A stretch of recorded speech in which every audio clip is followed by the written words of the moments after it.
I want to start with a question because after more than 15 years of sitting across the table from people who are about to retire, I've learned that this question matters far more than any product. And the question almost everyone asks when they start looking at annuities is, hey, which annuity is the best for me? I understand why, but it is the wrong question. It's a little like walking into a hardware store and saying, hey, what's the best tool? Well, the best for what? Are we hanging a picture? Are we framing a house? Are we painting? Right? The answer is going to completely depend on the job. The right question, the one that actually protects you, is what job do I need this money to do? Because here's what almost nobody's going to tell you. There are really only two legitimate reasons a retiree needs to own an annuity. Two. And once you understand those two jobs, you're going to understand more about how those tools actually work than most of the people out there trying to sell you. Let me show you what I mean with two people who could walk into my office on the very same afternoon. Now, the first couple sits down and says, Cody, look, we've saved well, but when we look at what it costs to live the life that we want to live, we need about $10,000 a month. And between Social Security and a small pension,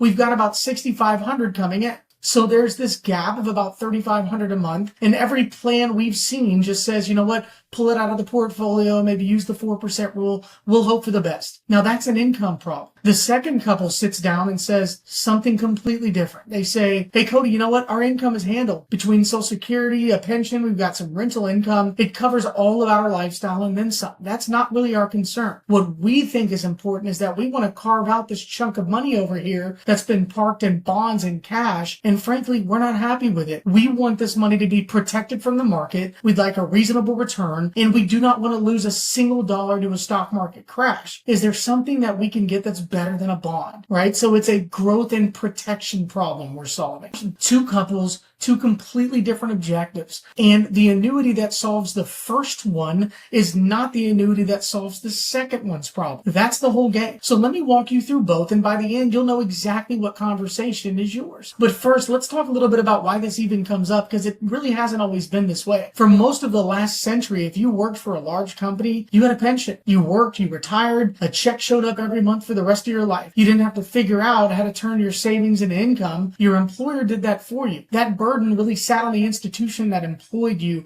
not on you. That system didn't disappear because it failed people. It really disappeared because it got super expensive for corporations to maintain, especially as people started living a lot longer. So over time, that responsibility, it quietly got handed off, and it moved from the institution onto you, the individual. And that left us with a very strange situation. And almost everyone is still taught to think about retirement using the same framework we used during our working years, which is just to, save consistently, be diversified, let compounding do its work. That is excellent advice while you're building. But retirement isn't an accumulation problem, it's an income problem. A portfolio statement is not a paycheck. And a lot of good, smart people are trying to solve an income challenge with tools that were really built for growth. And that is the gap. That's exactly where these two annuity strategies come in. And so let's take them one at a time. Now, the first job is income. And this is the use most people think of when they hear the word annuity. It's what I call the lifetime income annuity. And it exists to do one thing. It rebuilds the pension that you were never given. Let's go back to that first couple, right? They needed $3,500 a month that their guaranteed income does not cover. $42,000 a year. Now, they could easily pull that out of their investment portfolio every year, and lots of people do. But when you do that, your lifestyle is now directly wired and contingent on the ups and downs of the market. And that exposes you to the single most dangerous risk in all of retirement planning, and it's one that most people have never heard of. It is called sequence of returns risk. In fact, JP Morgan in their guide to retirement has a name for it that I love. They call it dollar cost ravaging. And here's the idea. When you're working and contributing, a bad year in the market is actually fine. You're buying at much lower prices. But when you're retired and you're withdrawing that money, a bad early year in retirement can do permanent damage, because then you're forced to sell shares at low prices just to fund your lifestyle, and then those shares are gone. When the market finally recovers, you have less money left to participate in that rebound. So picture two retirees, same $1 million,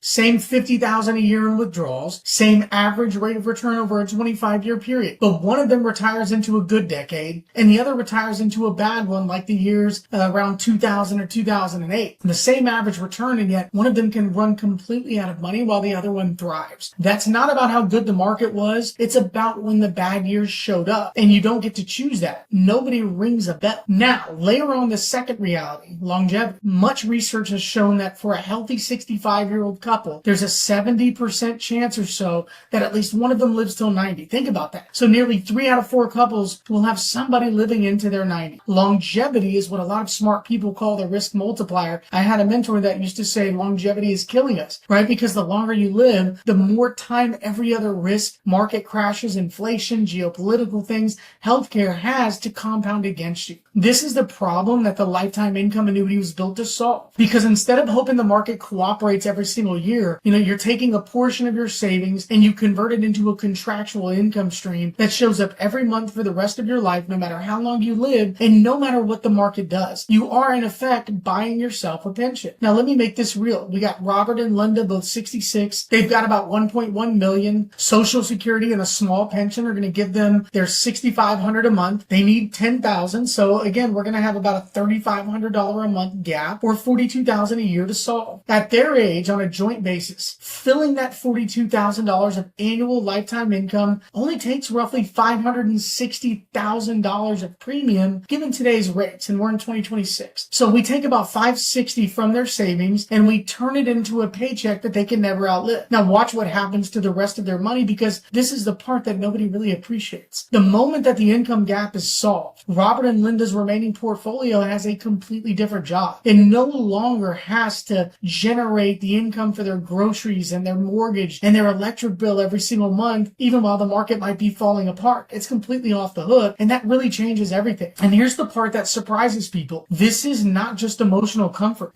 Now, David Blanchett and Michael Fink, and Blanchett was actually the head of retirement research at Morningstar, published a work showing that when you own guaranteed income, your optimal allocation to stocks should actually go up, not down. Their finding was that for roughly every 1% of your wealth that becomes guaranteed income, your ideal stock allocation rises about 1%. Now read that again, because it's the opposite of what most people believe. The guaranteed income doesn't make you more conservative. It actually gives you the freedom and the permission to let your growth money actually grow, because you no longer need it to pay the bills. Blanchett has some other really fascinating research showing that retirees with guaranteed income actually spend about twice as much as retirees who are sitting on the same amount of money in a pure investment portfolio. He calls it the license to spend. It makes sense though, doesn't it? Because when you know the checks are coming, you're not afraid to live. You take the trip, you spoil the grandkids, you stop treating every purchase like it might be the one that sinks the ship. So that is the first job. If you have an income gap, a lifetime income annuity fills it. And obviously there's a lot of different annuities out there. We're specifically talking about a fixed indexed annuity with a lifetime income rider. In the link below, you'll have a link to my PDF called Turning Savings into Income, where we get deeper into that.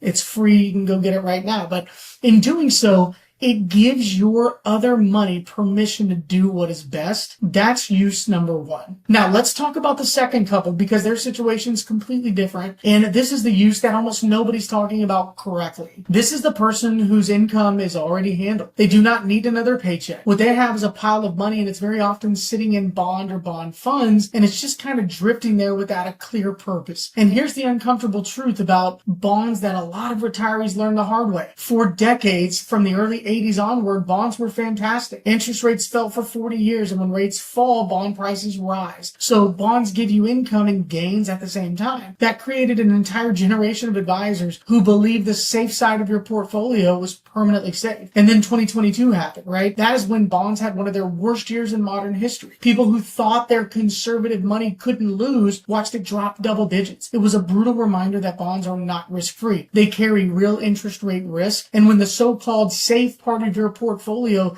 isn't giving you much yield, much protection, or much upside, it's fair to ask whether it's still doing the job you hired it to do. Now, this is where the second annuity comes in, and it's a very different animal. I call it the growth-oriented fixed indexed annuity. And I want to be precise about what that is, because it's not the income version we just talked about. There's no lifetime income rider on this. There's no fee. Nobody's turning it into a monthly paycheck, because remember, this person doesn't need that. Its only job is protected growth. And here's how it works. works. Your principal is protected. You cannot lose a dollar to a market crash. In a down year, your floor is zero and you don't participate in any losses. But in an up year, your money can earn interest linked to the growth of a market index like the S&P 500, for example, up to a certain limit. The limits available today are going to just depend on which company you have, how many years, the annuity you choose, but they are genuinely attractive. Some of the products right now are offering caps in the neighborhood of 10 or 11%. That means you can get up to 10 or 11% when the market cooperates. Others on certain uncapped strategies are offering participation rates of 50 to 60%, so that if the index has a strong year, you're going to capture a meaningful slice of it. If it has a terrible year, again, you simply make nothing. Heads you win a good amount, tails you don't lose, and that asymmetry is the entire appeal. Now, is this just a nice story or is there evidence? Well, there's plenty of evidence, and it comes from one of the most respected names in the history of financial research, Roger Ibbotson. This is the Yale professor who created the famous stock, bond, bill, and inflation chart that hung on the wall of nearly every finance officer in America. And he actually published a study called Fixed Indexed Annuities, Consider the Alternative, where he simulated performance all the way back to 1927. What he found was that net of fees, the fixed indexed annuity delivered about 5.81% per year compared to about 5.3% for long-term government bonds. So let's bring this all the way back around, because I want you to walk away with the one idea that matters most. Saying the word annuity is like saying the word car. It names a category, not a design. And the single biggest mistake people make is forming one opinion about one type of annuity